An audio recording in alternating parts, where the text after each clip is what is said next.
Bir marta xiyonat qilgan boshqa qilmaydimi?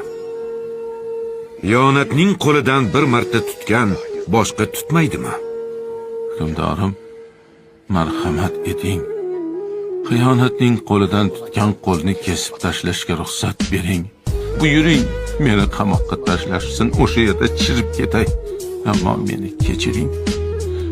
Usmonli sultoni sifatida emas, birodarim sifatida afv eting. Avf. Bir odam Boyazid Bistomiy hazratlarining boshiga aso bilan urdi. Shunday kuch bilan uribdiki, aso ikkiga bo'linib ketdi. Boyazid Bistomiy hazratlari u odamga asal yuboribdi va yangi aso ham. Sababini so'rashdi. U odamning asosi men tufayli sindi debdi.